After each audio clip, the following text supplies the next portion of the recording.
Na língua escrita, certos recursos da oralidade, principalmente as pausas e intuações, são representados pelos sinais de pontuação. Por isso é muito importante saber usá-los, hein?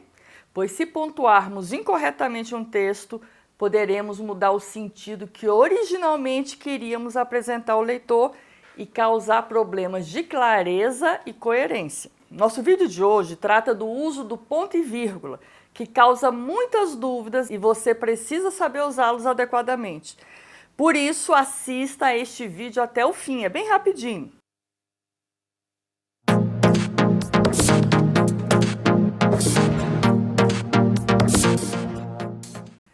Olá, seja bem-vindo ao canal Português Digital. Este canal foi criado para ajudar você a aprender português definitivamente. Eu sou a professora Tereza Cristina e no vídeo de hoje nós vamos falar sobre o uso do ponto e vírgula.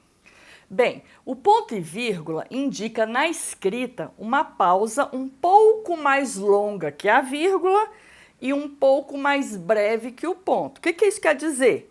Que ele é um sinal de pontuação intermediário entre a vírgula, que indica uma continuidade de pensamentos no mesmo período, e o ponto, que pode indicar também uma continuidade a um pensamento, quando chamamos de ponto simples ou ponto continuando, assim como pode indicar o final de uma ideia ou argumento, o que chamamos de ponto parágrafo ou ponto final.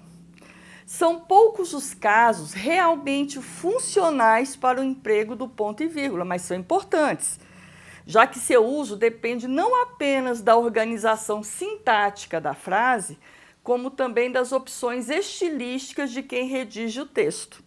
Os casos que eu vou apresentar para você hoje, neste vídeo, são os únicos que, por serem mais recorrentes, possibilitam uma sistematização do emprego desse sinal de pontuação. Vamos lá aos exemplos? Então tá aqui, vamos começar. Primeiro, nas enumerações de leis. Você já deve ter visto isso em qualquer lei, em Constituição, desse jeito aqui. Vamos dar um exemplo aqui. Peguei aqui a Lei de Diretrizes e Bases da Educação Nacional. E tem assim, artigo 68. Serão recursos públicos destinados à educação os originários de, que aí eu vou colocar aqui 2 pontos. Que eu vou começar a fazer a enumeração. Primeiro, receita de impostos próprios da União, dos estados, do Distrito Federal, dos municípios. Olha o ponto e vírgula aqui, porque eu ainda vou continuar essa enumeração. 2, segundo aqui, receita de transferência constitucionais e outras transferências. Outro ponto e vírgula aqui, Ainda vai ter mais um. Terceiro, receita de salários, educação e de outras contribuições sociais. Ponto e vírgula. Quarto, receita de incentivos fiscais. Ponto e vírgula. E quinto, outros recursos previstos em lei. Aqui eu coloquei apenas um ponto, porque eu encerrei a minha enumeração. Então, você vai vendo que enquanto você estiver ainda fazendo a enumeração, você vai usar o ponto e vírgula. Esse aqui é o primeiro uso nas enumerações de leis. Vamos mais um? Segundo exemplo, nas enumerações dentro dos parágrafos. Esse aqui é o que mais nos interessa, que nós vamos fazer uma redação. Muita gente se confunde aqui. Então, vamos ver os exemplos aqui. O hábito da leitura traz muitos benefícios. Olha o tópico frasal do parágrafo, a ideia núcleo, a ideia mais importante. Em primeiro lugar, possibilita a aquisição de conhecimentos. Em segundo, aumenta o vocabulário. Terceiro, possibilita escrever bem. Você está vendo que tem aqui alguns elementos que indicam a enumeração de ideias, E eu coloquei esse tema aqui da leitura para lembrar para você que você tem que saber ler bem, tem que ler. Então, em primeiro lugar, possibilita a aquisição de conhecimentos. Vamos passar para o segundo? Antes eu coloco um ponto e vírgula aqui, Já que antes já tinha uma vírgula aqui no meio, não é isso? Então, em primeiro lugar, possibilita a aquisição de conhecimentos, ponto e vírgula. Em segundo, vírgula. Aumenta o vocabulário. Agora, ponto e vírgula. Terceiro, vírgula, possibilita escrever bem. Então, dentro da enumeração no parágrafo, é muito importante eu saber usar o sinal de ponto e vírgula para mostrar que é uma pausinha um pouco maior. Mas que a ideia continua a mesma, é a enumeração dentro de um mesmo período. Tá? Então, vamos voltar lá. Mais um exemplo de enumeração. Dentro do parágrafo. Estiveram presentes à reunião muitos diretores. Aí vou fazer uma enumeração, vou começar a mostrar quem estava presente à reunião. Então, aqui, 2 pontos. Muitos diretores. João Carlos Freitas, vírgula, diretor de recursos humanos. Então, já falei quem é o João Carlos, já tem uma vírgula aqui para separar esse aposto explicativo. Vou agora para o segundo diretor que estava lá. Carla Santos, diretora do departamento jurídico. Ponto e vírgula. Luiz Almeida, diretora de assuntos administrativos. Ponto. Né? Então, enquanto eu estiver enumerando as pessoas e as posições, os apostos, né, explicativos de cada um desses diretores, eu vou separar usando o ponto e vírgula. Então, vamos para outro caso agora. Um terceiro caso que nós vamos usar na separação de orações coordenadas assindéticas com contraste. Assindéticas são aquelas que não têm conjunção. Mas é importante saber que quando indica contraste, é importante usar o ponto e vírgula.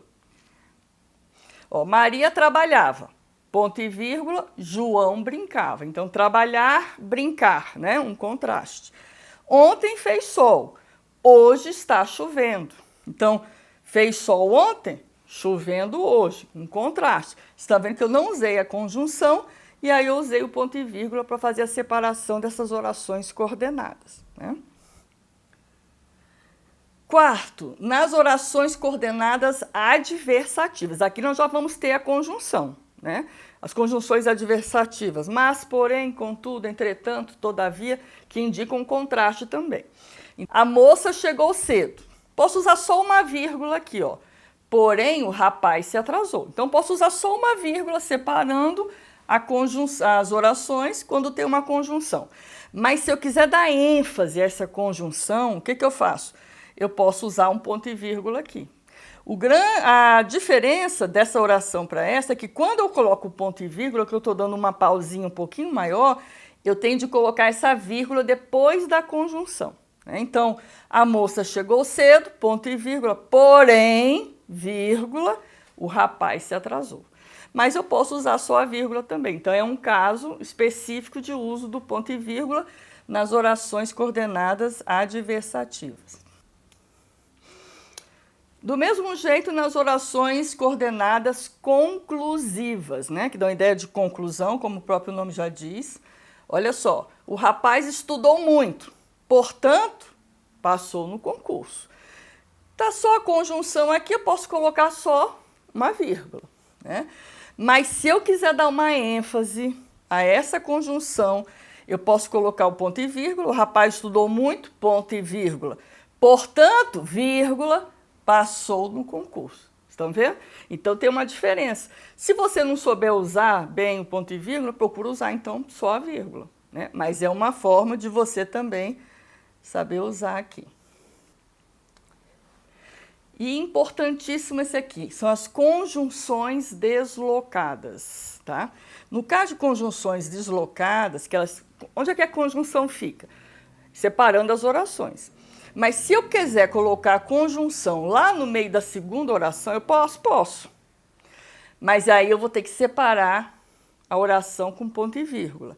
Do mesmo caso aqui, isso acontece nas orações coordenadas adversativas e nas conclusivas, e até nas explicativas. Então, aqui a moça chegou cedo, ponto e vírgula. O rapaz, porém, atrasou-se. Então, como a conjunção, que era para ficar aqui, ficou aqui no meio, ela vai ter que vir entre vírgulas. Isso aqui é um caso obrigatório na língua portuguesa. A moça chegou cedo, ponto e vírgula. O rapaz atrasou-se, porém. Então, se eu quiser colocar lá no final, eu posso? Posso. Mas aí eu tenho que separar por uma vírgula a conjunção deslocada. Vamos convir que o melhor lugar de uma conjunção é ligando as orações.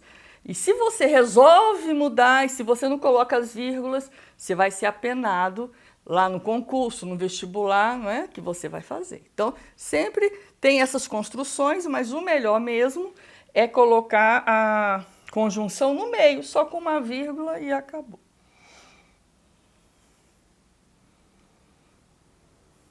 Outra aqui, com as orações conclusivas. Conjunção deslocada. O rapaz estudou muito, passou, portanto, no concurso. Então, ponto e vírgula, a conjunção veio lá no meio da segunda oração, entre vírgulas. O rapaz estudou muito, ponto e vírgula, passou no concurso, portanto. Então, mesmo tipo, só que é com as conjunções conclusivas. Então, aqui, imagine uma nova história para a sua vida e acredite nela.